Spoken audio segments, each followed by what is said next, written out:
इतना पैसा होना चाहिए कि हमारी फैमिली जब शॉपिंग करने जाए तब प्राइस टैग देख के शॉपिंग ना करे। लेकिन ये पैसा जॉब करने से नहीं बनेगा।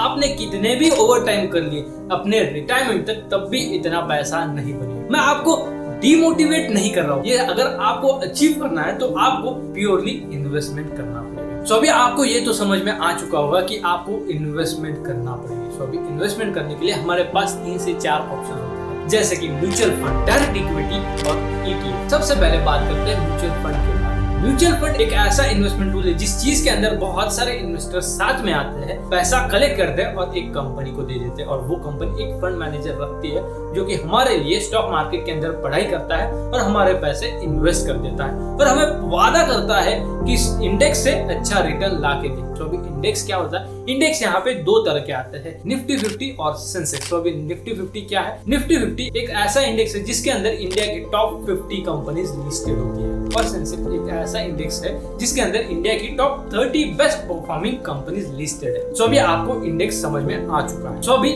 म्यूचुअल फंड ने हमें वादा किया कि इंडेक्स से अच्छा रिटर्न ला के देगी, लेकिन बहुत सारे केसेस में म्यूचुअल फंड ऐसा कर नहीं पाता।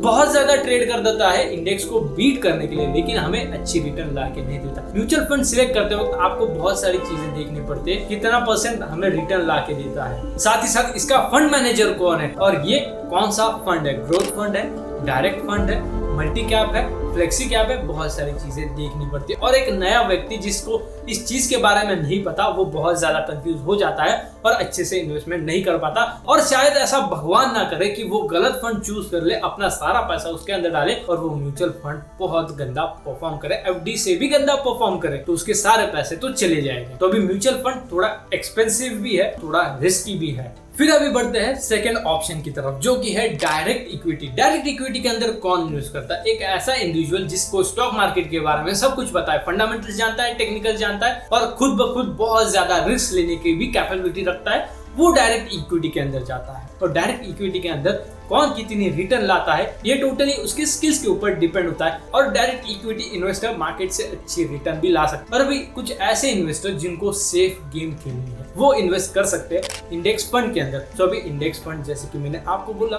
निफ्टी 50 और सेंसेक्स। तो अगर समझो आप निफ्टी 50 और सेंसेक्स के अंदर इन्वेस्ट करते हो, लॉन्ग टर्म के लिए कभी भी गेन ही होगा, आपको लॉस नहीं होगा, क्योंकि आप इंडिया के अंदर, इंडिया एक ऐसी कंट्री जो कि ग्रोइंग कंट्री, जिसकी इकोनॉमी कंटिन्यूस ग्रो हो रही है। अगर समझो आपने पिछला चार्ट ओपन करके देखा, जब से निफ्टी 50 बना है तब से वो कंटिन्यूस ग्रो ही कर रहा है। वो भले बीच बीच में नीचे जाता है लेकिन बाद में ऊपर ही आता है। तो अभी यहाँ पे हमें 3 फैक्टर समझ में आए। म्यूचुअल फंड तो कॉस्टली है, उसके अंदर भी हमें काफी सारे रिसर्च करनी पड़ेगी।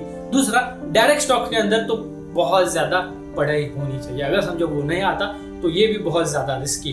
और थर्ड है इंडेक्स फंड, जो कि इन दोनों से काफी ज्यादा सेफ भी है। आप लो कैपिटल के साथ भी इसके अंदर इन्वेस्ट करना स्टार्ट कर सकते हो और ये आपके लिए काफी अच्छा मौका हो सकता है। सो अभी बात करते हैं कि इंडेक्स के अंदर कैसे इन्वेस्ट करना है। आप डायरेक्टली निफ्टी 50 के अंदर या फिर सेंसेक्स के अंदर इन्वेस्ट नहीं कर सकते, आपको उसके लिए ETF के अंदर इन्वेस्ट करना पड़ेगा। ETF मतलब एक्सचेंज ट्रेडेड फंड। ये डायरेक्टली स्टॉक मार्केट के अंदर लिस्टेड होते हैं। मतलब जैसे कि म्यूचुअल फंड के अंदर आप किसी कंपनी को पैसा देते हो और वो कंपनी आपको म्यूचुअल फंड के यूनिट्स देती है, ये आपके डीमेट अकाउंट के अंदर स्टोर नहीं होते। लेकिन अगर समझो आप ETF के अंदर इन्वेस्ट करते हो, ये आपके डायरेक्टली डीमेट अकाउंट के अंदर चले आते हैं। आप इसको ट्रेड भी कर सकते हो, मतलब बाय सेल कभी भी कर सकते हो। आप यहाँ पे लॉक इन नहीं रहते जैसे कि म्यूचुअल फंड में रहते हो, तो आपको ETF के काफी सारे फायदे मिल जाते हैं। और यहाँ पे बहुत बड़ा फायदा बताओ तो ये बहुत लो कॉस्ट होता है। आप 90 रुपीज से भी स्टार्ट कर सकते हो ETF के अंदर इन्वेस्ट करना। तो अभी आपको ETF के बारे में बेसिक सा नॉलेज आ चुका है, तो आपको मैं अभी एक रूल बताऊंगा, उस रूल से आपको इन्वेस्टमेंट स्टार्ट करनी है। अगर समझो आप 50,000 रुपीज कमाते हैं तो उस 50,000 में से 50% आपके नीड्स के लिए जाएगा, 30% आपके वांट्स के लिए जाएगा और 20% प्योरली इन्वेस्टमेंट के लिए जाएगा। तो अभी 50,000 का 20% बनता है 10,000 रुपीज। तो आपको प्योरली 10,000 रुपीज की SIP करनी है, मतलब हर महीने आपको 10,000 रुपए ETF के अंदर डायरेक्टली बाय कर देने, तो आपका डायरेक्टली पैसा चले जाएगा इंडेक्स के अंदर। तो अभी हम कैलकुलेट करते हैं SIP कैलकुलेटर के साथ कि हमें 10,000 रुपए इन्वेस्ट करने से कितना ज्यादा गेन मिलता है ओवर दी लॉन्ग टर्म। तो वीडियो में आगे बढ़ने से पहले मैं आपको एक प्रोडक्ट बताना चाहूंगा, जॉयस ग्रोथ पीनट बटर, जो कि काफी ज्यादा डिलीशियस है, काफी ज्यादा फ्लेवर्स में आता है, जिसकी लिंक आपको नीचे डिस्क्रिप्शन बॉक्स में मिल जाएगी, जरूर चेकआउट करना। सो अभी हम देखते हैं कि अगर हमने ETF के अंदर इन्वेस्टिंग करना स्टार्ट किया तो हमें कितना ज़्यादा रिटर्न मिलेगा। सो अभी एग्जाम्पल के लिए हम अपनी इनकम 50,000 का 20% इन्वेस्ट करेंगे ETF के अंदर, जो कि बन के आता है 10,000 रुपीज़, और हम लॉन्ग टर्म के लिए इन्वेस्ट करेंगे। और मैं आपको बोलूँगा कि जब भी आप इन्वेस्ट करो, लॉन्ग टर्म के लिए इन्वेस्ट करो। सो जैसे कि हमने पहले डिस्कस किया था, निफ्टी कभी भी अप ट्रेंड में ही रहती है, वैसे ही हम यहाँ पे लॉन्ग टर्म के लिए इन्वेस्ट करेंगे, इसलिए हमें फ़ायदा ही होगा। सो अभी हम देखते हैं SIP कैलकुलेटर के थ्रू अगर हमने मंथली यहाँ पे इन्वेस्ट किया तो हमें कितना जनरेट होता है हमारा वेल्थ। सो अभी हमने 15% की रिटर्न एक्सपेक्ट की है। निफ्टी अभी करंटली 17% की रिटर्न दे रहा है, लेकिन हम लॉन्ग टर्म के लिए 15% मान के चलेंगे और हम देखेंगे कि हमें कैसा आउटपुट मिलता है। सो अभी हमने 10,000 की SIP, 15% का रिटर्न और 5 इयर्स का टाइम पीरियड। सो अभी आपने 5 सालों में 6 लाख रुपए इन्वेस्ट किए और आपको रिटर्न में मिला 9 लाख रुपए। और अगर समझो आपने ये टाइम पीरियड डबल किया, मतलब 10 साल के लिए आपके, तो आपकी यहाँ पे इन्वेस्टमेंट 12 लाख रुपए हो जाएगी, लेकिन आपका वेल्थ डबल नहीं होगा, आपका वेल्थ डबल से भी ज़्यादा होगा। मतलब आपका वेल्थ यहाँ पे 27.87 लाख रुपीज़ बन गया।